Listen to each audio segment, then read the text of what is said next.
bit of fondness for Meikyuu Jiin Dababa. It might be lesser Konami, and it feels like Konami is trying to figure out the design concepts that were popular in 1987. Still, it plays unlike anything else out there. The plot of the game is that in ancient India, the devil Dababa kidnaps a princess and takes her back to his temple. The monk Shiva is the only one who can go after her and rescue her. The key game mechanic in Meikyuu Jiin Dababa is that Shiva can't just move freely. Instead, the world is laid out in tiles, and Shiva hops between them. Just pushing in a direction will hop one square, while holding down the A button and pushing in a direction will do a big 2-square jump. Also, Shiva will automatically do 2-square jumps if he's able to get over a hole. Though, if you're going right off the edge and there's nowhere to land, then he'll jump off the edge and you'll lose a life. Pressing the B button will perform an attack, and by default this is throwing out a little dagger. The level structure is a little bit unusual. There's 4 temples that you have to complete, and for the first 3 you start outside of the temple. Your initial goal is to figure out how to get in. Once you've done that, inside the temple is a series of rooms, and the way that you progress to the next room is that you find all of the seals that are locking the passage, and then collect the Holy Scripture, which will open the next path. Collecting the Holy Scripture will also destroy all of the enemies in the area. Any enemy that you defeat will respawn very quickly, so if you're trying to clear them out of your way, you're going to have to move pretty fast. When you start out, you can take 3 hits, and finding a heart will recover one of those hits. It's possible to extend that health by finding elixirs, and these will also completely restore your health. Inside the temple, the squares that Shiva hops on are laid out as individual tiles, and what you're really looking for are the ones that crack when you jump on them. When you find these, you'll want to hop in place by hitting the A button, or you can hop back and forth if necessary, and eventually the tile will crack, and this will either reveal a seal or an item that you can collect. Finding all of the seals is how you reveal the scripture, normally, though there are a few rooms where it requires something extra. As for the other items that you could find, the book with the question mark on it is just some points. If you get 30,000 points, then you earn an extra life. Balls will destroy all of the enemies on the screen, and if you find the cloth, then you'll take half damage from any hit until you get a game over. Then there are the weapons. There's 4 different weapons, and I'd like to say that they're all balanced, but they're really not. Your default is the dagger.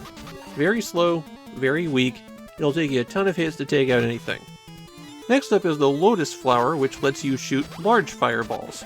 These do better damage and go across the whole screen. The prayer beads will change your weapon into a ball that rolls along the ground. It won't be able to pass over pits, but it does massive damage to anything. And then there are the paper talismans. These are as strong as your default dagger, but when you throw them, they split into 3. And since everything in this game moves in a very regimented way, it's pretty good for clearing things out. There's also a few items that you'll find that are required to progress. Things like the key and mirror, which if you don't find, you'll be looping rooms in the temple forever. One of the big problems with Meikyuu Jiin Dababa is that this is one of those games from 1987 where they invisibly hide a bunch of stuff from you. To enter the second temple, for example, you have to shoot this square in front of it until the path appears. There's no feedback that shooting that spot does anything, you just have to know that you need to stand there and do this. On stage 3, to get to the boss, you have to jump into a waterfall.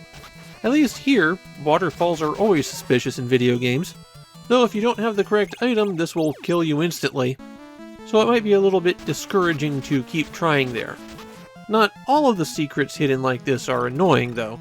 The game's staff roll is hidden in a room in the 4th temple. If you can find that, then you can hop around the screen as the credits play. The bosses play out a little bit differently here, since once you reach them, you're really in a side view battle. The bosses usually screen themselves with their attacks, so you'll either have to time your shots very carefully while you're underneath them, or hit the A button to jump super high and hopefully get them from the side. The first boss is this giant face that will lick you up. I found the second boss to be the easiest. It's just a dragon who will be pretty exposed as you hop around. The third boss is the hardest in the game, 3 pods that will drop evil ghosts on you. And even if you shoot the ghost as it's falling, the ghost's remains can still hit you. Also, hitting these pods from the side is weirdly precise. And naturally, the fourth and final boss is Dababa.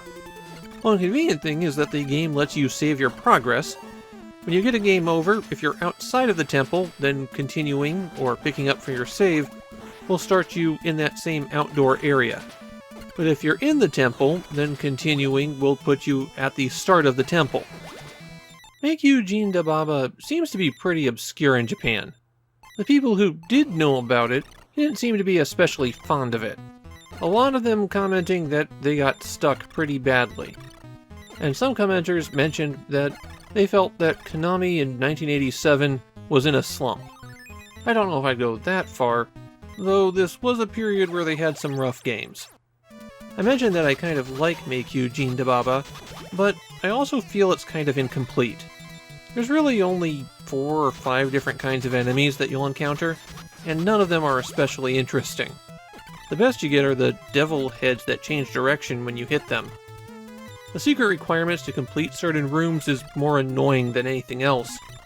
Things that you're not likely to stumble across unless somebody actually tells you that it's there. And changing up the format for the boss battles really doesn't help. Given that the game is extremely short, I have to wonder if this is essentially a half-completed concept. Something that they were working on and didn't quite have polished, but they had to get out the door, so they hid some items to extend the game length, and then called it a day. I'm always gonna say that Meikyuu Jiin Dababa is their favorite Konami game.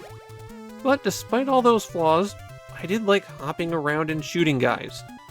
It's a weird choice of theming, and the only thing I can think of that really compares is Star Tropics. This is a quirky and offbeat game, and for that alone, it's worth at least giving it a chance.